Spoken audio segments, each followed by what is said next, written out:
বলবেন না।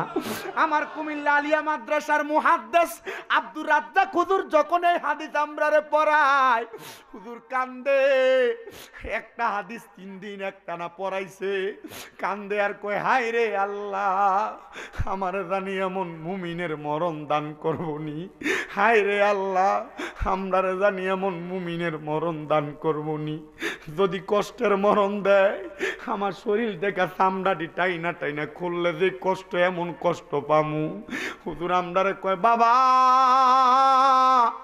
আল্লাহর কাছে শুধু দোয়া করবা, আল্লাহ যেন আমার ইমানের সাথে মরণ দান করে, আল্লাহ যেন ইমানের সাথে মরণ দান করে। হে কাটু আমার আর বাবা, হে কাটু আমার আর মা, কত দুনিয়াতে রং বেরঙ্গের জীবন কাটাইলা, কিন্তু ইমানের সাথে মরণ পাইবানি। বিসমিল্লাহ মাইক অ্যান্ড মিডিয়া আমরুড বাজার। এই কথাটা তো একটা বার তোমরা চিন্তা করলা না? এবার মুমিন বান্দার সামনে দুইটা ফেরেশতা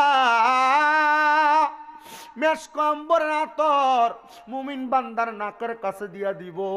ওই মেশক আম্বরের আতরের গ্রান পাইয়া মুমিন বান্দা ঘুমায়া যাবে। আরেকটা বান্দা মাথার মধ্যে হাত, আরেকটা ফেরেশতা বান্দার মাথার মধ্যে হাত বুলাইয়া দিবে। মুমিন বান্দা চক্ষু খুলবে, আল্লাহ বলবে, রে আজরাইল, মুমিন বান্দা এখন চক্ষুটা খুলবে। মুমিন বান্দার জবান দিয়া কালিমা পড়বে। কালিমাটা যখন পড়বে, মুমিন বান্দার মুখ দিয়ে একটা বাতাস বের হবে। বাতাসের মাধ্যমে মুমিন বান্দার রুহুটা তুমি কবজ করে নিয়ে আসবা। হায় রে, আমি চিন্তা করলাম, বাতাস যখন বের হবে, মুমিন বান্দার রুহু যখন আজরাইলে হাতে নিবে, মুমিন বান্দার রুহুটা যখন হাতে নিবে, আজরাইল কেমন ভাবে হাতে নিয়ে রুহুটা রাখবে? আমার হুজুর কইতেছে, আমরার দেশে এক জাতের মাছ আছে, যেই মাছটার নাম বাইং মাছ। আপনারা কিতা কইন ওটারে? হাতে ধরলে থাকে না, সালি দিয়া ধরা লাগে, শক্ত কইরা ধরবার লাগা। হুজুর কয়, মুমিন বান্দার রুহু যখন হাতে নিব রে, আজরাইল আস্তে আস্তে যাইব।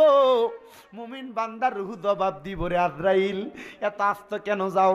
তুমি যদি জানতা আমার আল্লাহ তাআলা আমার জন্য কত বড় নিয়ামত জান্নাত রাখছে, তুমি তো এত আস্তে যাইতা না, আর তাড়াতাড়ি যাইতা। অনুরূপ ভাবে তাকে দেখেন, আগের বান্দা বেঈমানের রুহু যে নিছে, বেঈমানের রুহু নেওয়ার সময় বেঈমানের রুহুটা কইছিল, এত তাড়াতাড়ি যাইস না, যদি জানতে আমার লাগা কত কষ্ট, তাহলে তুই এত তাড়াতাড়ি যাইতি না। মুমিনের রুহু কয়, তাড়াতাড়ি যাও, আমার জন্য আল্লাহ তাআলা নিয়ামত রাখছে। জোরে কন্যা সুবহান। রুহু নিব বাতাসের মাধ্যমে, বাতাস, লা ইলাহা ইল্লাল্লাহু মুহাম্মাদুর রাসূলুল্লাহ, বাতাস বের হইছে না মুখ দিয়া, এই বাতাসের মাধ্যমে রুহু কবজ করে নিয়ে যাবে। টের পাবে না মুমিন বান্দা। রাসূল সাল্লাল্লাহু আলাইহি সাল্লামের হাদিসের প্রখ্যাত মুহাদ্দিস আব্দুল হক মুহাদ্দিস দেহলভী রহমতুল্লাহ আলাইহি, উনি বলতেছে, ছোট বাচ্চা কান্না করলে তার মা মাথায় হাত বুলিয়ে দিলে বাচ্চা যেমন ঘুমায়া যায়, মুমিন বান্দা এমন ঘুমায়া যাইব, রুহু কোন দিক দিয়ে বের হইছে টেরই পাবে না। কষ্ট হইতেছে আপনারা? এমন মুমিনের মরণ চাননি আপনারা? কিদারে মাহফিল যখন দিয়ে কথা কইস না, কষ্ট হইতেছে আপনারা? অসুবিধা হইব? আমি কিন্তু প্রচন্ড অসুস্থ। গতকালকে যেখানে মাহফিল করছি, স্টেজ থেকে নামার পরে আমার পাগুলো একবারে ঠিক মানে হ্যাং হয়ে যায় না, কোনো কিছু আটকাইয়া, ঠিক আমার পা হাত পাগুলো এভাবে বইতে আসছে, কাঁপতেছিলাম, অনেক কাঁপতেছিলাম, মাথায় প্রচন্ড ব্যথা ভার হয়েছিল। আমি আপনাদের রিপন হুজুরে ফোন দেওয়া মেসেজের মাধ্যমে বলাইছি যে আমার শরীর বেশি ভালো না, 9টার মধ্যে আমার মাইক দিয়ে দিয়েন। তা আমারে 9:30টায় বলছে, স্টেজে আনছে 10টা। আবার আমার আপনাদের দোয়ায় কুমিল্লাতে তো আমার 6টা মাদ্রাসা। কয়টা? একটা না তো, কয়টা? আজকে আমার এক মাদ্রাসার মাহফিল, দেখছেন? আজকে আমার এক মাদ্রাসার মাহফিল, ওই যে মাহফিল রাইখা দিছি। এখন যদি না আসি, আপনারা আমার কিতা কইতেন, সিটার হুজুর, মোল্লা সিটার বালা নাই, মাহফিল এক সাইড বাস নিচে আইসে না। আমার আরো 2 ওস্তাদ আছে, ওনাদের উপর দায়িত্ব, ওনারা সব করেন, আমার ওয়াদা রাখতে হবে। আমি চলে আসছি, আপনারা শুধু দোয়া করবেন। সব মুসলমানের জন্য দুইটা দোয়া করবেন। কয়টা দোয়া? আল্লাহ যেন কখনো কোনো মুসলমানরে বিপদে অভাবে না রাখে। 2 নাম্বার, আল্লাহ যেন সব মুসলমানরে ইমানি মরণ, মুমিনের মরণ দান করে। কোনো শত্রুর জন্য কখনো বদদোয়া করবেন না। শত্রুর জন্য কথা কয় না, বদদোয়া করবেন না। আর আপনি যদি আপনারা যদি একটা ঠুকনা দিও জায়গা পেছন দিয়া, গোলামের ফুট আইস, তুই আমার কাছে আইস, আল্লাহর গজব পড়ুক তোর উপরে, কয়নি? সাবধান করেন না। আপনি এহসান করবেন, এহসান। এই মাদ্রাসার ছাত্ররা, লা ইয়ারহামুল্লাহু মান লা ইয়ারহামুন নাস, যে ব্যক্তি মানুষের প্রতি রহম করে না, আল্লাহ তার প্রতি রহম করে না, দয়া করে না। আপনি দয়া করে মাফ করে দিবেন, দেখবেন ইনশাল্লাহ আল্লাহ একবারে আপনার অন্য দিক থেকে। আমি যখন আজকে এই যে জারুলিয়া থেকে এদিকে ঢুকতাছি, আমার মনের ভিতরে শুধু এতটুক জাগতাছে, আমি 6 বছর আগে এদিক দিয়ে যায় ভিতরে এক মাহফিল থেকে কানতে কানতে গেছিলাম। একটা মাহফিল থেকে আমি কানতে কানতে গেছিলাম। আপনারা আসলেন স্টেজ থেকে নামার পর হাদিয়াটা দেয় আর আমার কিতা কইতাছে, হাদিয়া নিতে হইন, এতটিয়া নিতেছ হইন, কই পাইছুন? এটা খুব বাজে ব্যবহার করছে আমার সাথে। আমার পরীক্ষা ছিল, আমি তখন আল্লাহর কাছে গেছি, আল্লাহ এ লোক হয়তো জানে না আমি অল্প বয়সে ওয়াজ করতেছি, কিন্তু আমার তার এই কথাটার কারণে কতটুকু কষ্ট গেছে, বিচার তোমার কাছে। আমি তার আজাব গজবের কথা আমি আমার ফাফি জবান দিয়ে দিতাম না, বিচার তুমি করবা। হ্যাঁ, এরপর আল্লাহ তালার পক্ষ থেকে এটার বিচার অবশ্যই হয়েছে, এটা আমি জানি, আমার বিশ্বাস এতটুক। মাহফিল কমিটির এক পোলায় জানাইছে, হুজুর এই লোক আপনার লোকে ব্যবহার খারাপ করছে, আমরা কইছিলাম যেন না করে, আমরা কইছিলাম যে হাদিয়াটাও ঠিক মতো দিয়া লাই, এরপর এটাই খাইছে ধরা। আমি কই যাক, এটা আল্লাহর ফয়সালা, আল্লাহর ফয়সালার উপরে আর কোনো ফয়সালা আছে? কথা কোন, আল্লাহর ফয়সালার উপরে কোনো ফয়সালা আছে? তা আল্লাহর ফয়সালা আমরা এটা চাই, আল্লাহ যেন আমরা সবাই রে ইমানদারের মরণ দান করে। কারা কারা ইমানদারের মরণ চান? ডান হাত সোজা করে আল্লাহর দেখান, ডান হাত সোজা।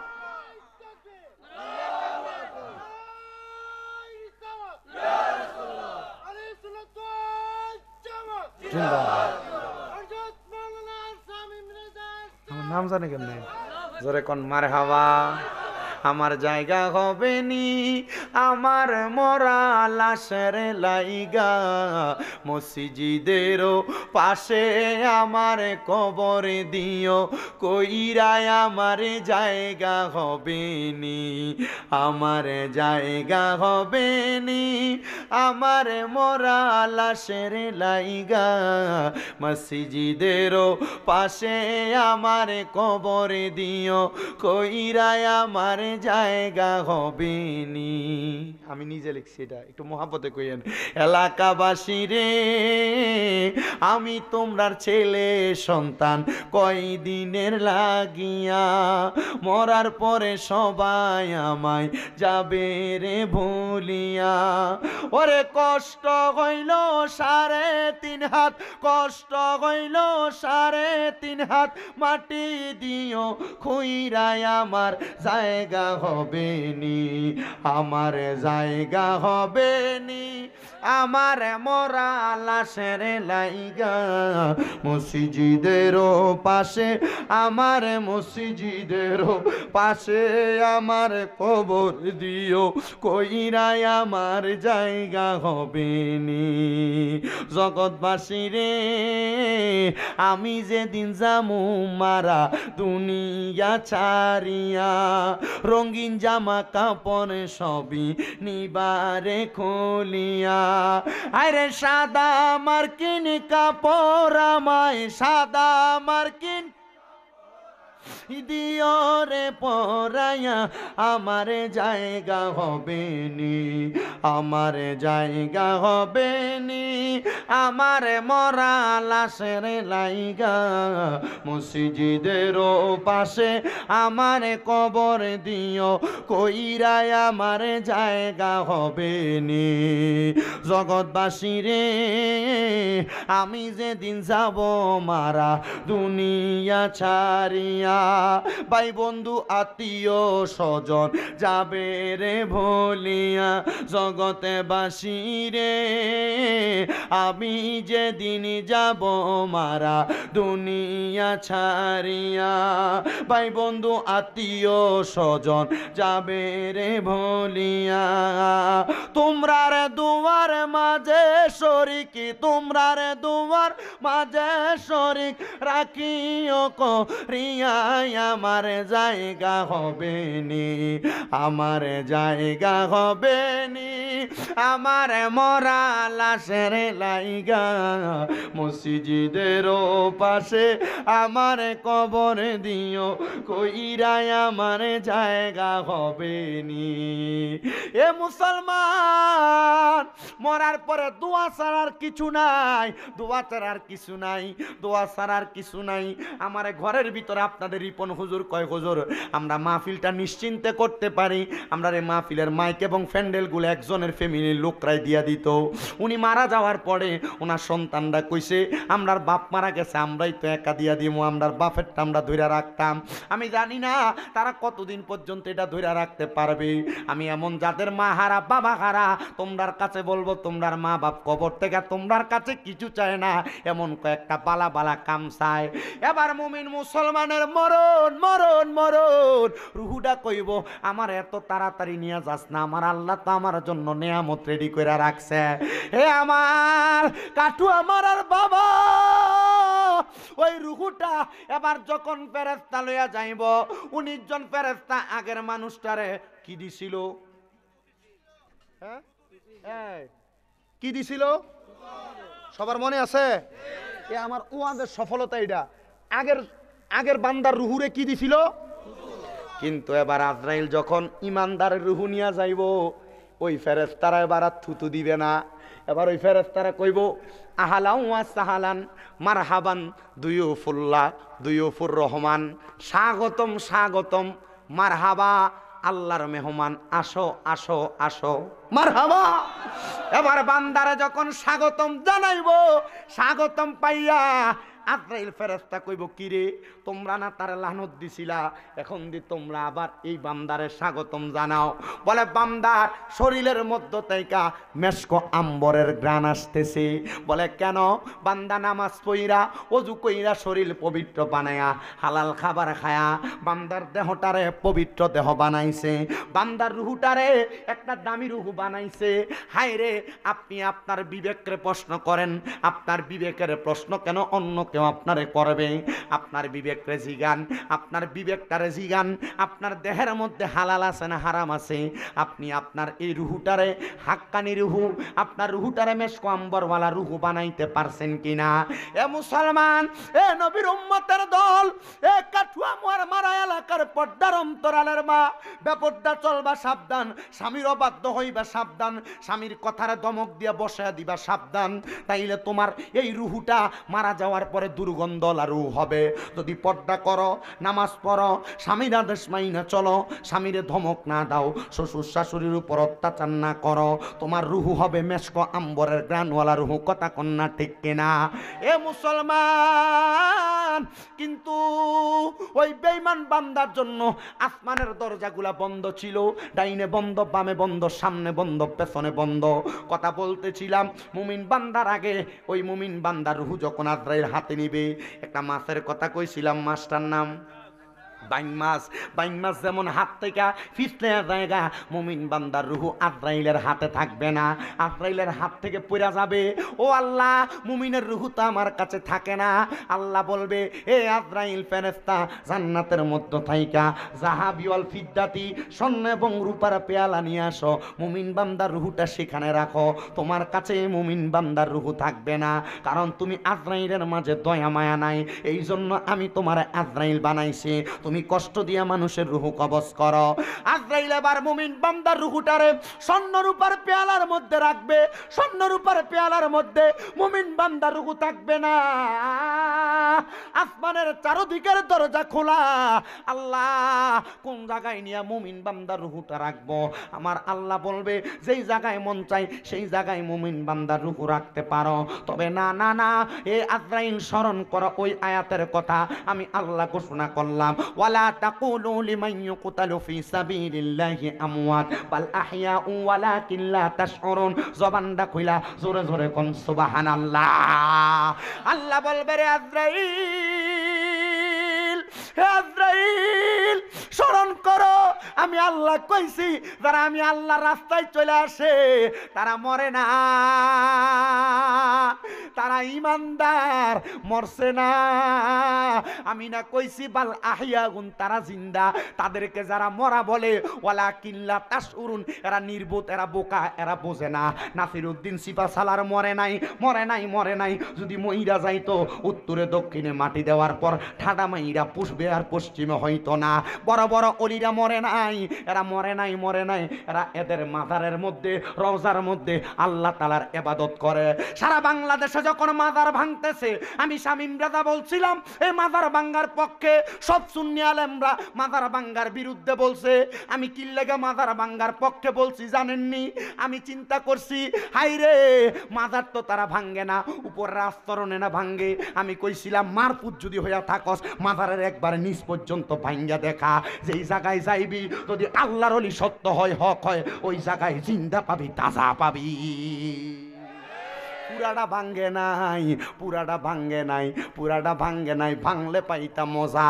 ভাঙতে থাক, ভাঙতে থাক, ভাঙতে ভাঙতে শেষে যায় বুঝতে পারবে আল্লাহর ওলিরা কেমন ধন, আল্লাহর ওলিরা কেমন ধন। পরে দেখলাম আর মাজার যারা ভাঙছে এরাই আবার একদল আরেক দলের লগে আইটাইঠি লাগছে। কথা কন্যা ঠিক কিনা? আমার কথা হলো ইসলাম প্রচার করেন, মারামারি কেন করেন, দ্বন্দ্ব কেন করেন? সুন্নিরা তো মারামারি করে না, দ্বন্দ্ব করে না। আপনারা মাত্র দুই দলে ভাগ হইছেন, আমরা সুন্নিদের দলের ভাগের অভাব নাই। দরবার আলাদা, কত দরবার, কত পীর সাহেবের মুরিদ আলাদা, কিন্তু কেউ তো কোনো পীরের মুরিদের লগে মারামারি আর ফিডাফিডি করে না। করব কেমনে? তারা জানে দরবার যদিও একটা আলাদা, রসুনের কোষগুলা ছড়ায়া ছড়ায়া থাকে, নিচের দিক দিয়া মিল থাকে। আমরার মূল হইল মুহাম্মাদুর রাসূলুল্লাহ। জবান খুলে জোরে জোরে বলেন সুবহানাল্লাহ। ওরে মদিনারো পাক মাটিতে আমার নূরের নবী শুইয়া কান্দে রে। আমরা সবাই যাইতে পাগলে, আমরা সবাই যাইতে পাগলে ওই মদিনা মুনাওয়ারা। তোমরা যদি যাও গো মদিনা বলেন সালাত সালাম জানাই, দুরূদ সালাম জানাই নবীজির দরবারে। নবী গো আমরা গুনাহগারে। আমরা দরবার আলাদা, আমরার মূল সেন্টার সোনার মদিনা। মুমিন বান্দার রুহুটা ফিরাইয়া দিব, মুমিন বান্দার রুহু কবরে শান্তি পাইব। কিন্তু কবর তাইকা বড় মারাত্মক হাসরের ময়দান। আপনারা জানেন কিনা জানি না, দুনিয়ার জমিনে কোনো মানুষ যদি কোনো মানুষের বিন্দু পরিমাণ সম্পদ দখল করে, জমি দখল করে, ওই মানুষটা কবরে যাওয়ার পর কত হুজুররা হাদিস কয় কবরের মাটি তারে সাপ দিব। কই কবরের মাটি কবরে সাপ দিত না, এই কবরের মাফে মাফে হাসরের ময়দানের মধ্যে আমার আল্লাহ তাআলা বান্দাটারে কবরের ভিতরে ঢুকাইব। ওই কবরে ঢুকাইয়া রে এমন জোরে তুরে হাসুরের ময়দানে চাপ দিব, ডান দিকের 4টা হাড্ডি ভাঙ্গা ভাঙ্গা বাম দিক দিয়া ঢুকবো, বাম দিকের হাড্ডি গুলা ভাঙ্গা ভাঙ্গা ডান দিক দিয়া ঢুকবো। এত জ্বালা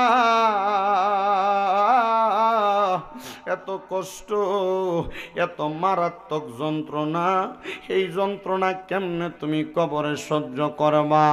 হে কাঠুয়া মারার বাবারা, হে কাঠুয়া মুরার যুবক, হে কাঠুয়া মুরার বাবা, হাসরের ময়দান শুধু এমন হবে না। নবী আমার কয় তামা যেমন তামার চাইতে উত্তপ্ত হাসরের ময়দান, পাওটাও তো রাখতে পারবে না, মাত্র 4 আঙ্গুল নিচে 12 সূর্যের তাপ একটার উপরে একটা হাসরের ময়দানে দিতে থাকবে। নারী বলো পুরুষ বলো সবাই উলঙ্গ আসমানের দিকে তাকায়া থাকবে। হেরা তাকায়া তাকায়া শুধু চিন্তা করবে, হায় আফসোস আমরা কোথায় দাঁড়াইলাম। ওই হাসরের ময়দানে আরো মারাত্মক অবস্থা। মানুষগুলা যখন হাসরের ময়দানে যাবে, কারোর এই নাভি পর্যন্ত ঘাম থাকবে, ঘামের সাগরে হাঁটবে, কারোর বুক পরিমাণ থাকবে, কেউ ঘামের সাগরের মধ্যে সাঁতার কাটবে। হাসরের ময়দান বড় মারাত্মক ভয়ঙ্কর জায়গা। ওই জায়গার মধ্যে কোনো মানুষ উপায় পাবে না। কিন্তু যারা আখিরি নবীর উম্মত, আখিরি নবীর কথাগুলা মাইনা মাইনা চলছে, নবী কয় হাসরের ময়দানে একটা পতাকা থাকবে যার নাম হলো লেওয়ায়ে হামদ। ওই লেওয়ায়ে হামদ নামক একটা পতাকা থাকবে। নবী আমার কয় লেওয়ায়ে হামদের পতাকার মালিক আমার আল্লাহ, আমি নবীরে বানাইছে। এই লেওয়ায়ে হামদের পতাকাটা আমার নবী কয় পুরা হাসরের ময়দানের মানুষের উপরে 12 সূর্যের তাপ পড়বে, আর মানুষ তাকে দেখবে আমি নবীজির মাথা মুবারকের উপরে লেওয়ায়ে হামদের পতাকাটা। সবাই আইসা আমি নবীজির পতাকার তলে ঢুকতে চাইবে, সবাই ঢুকতে পারবে না। আমার আল্লাহ তাআলা আমি নবীর উম্মতদেরকে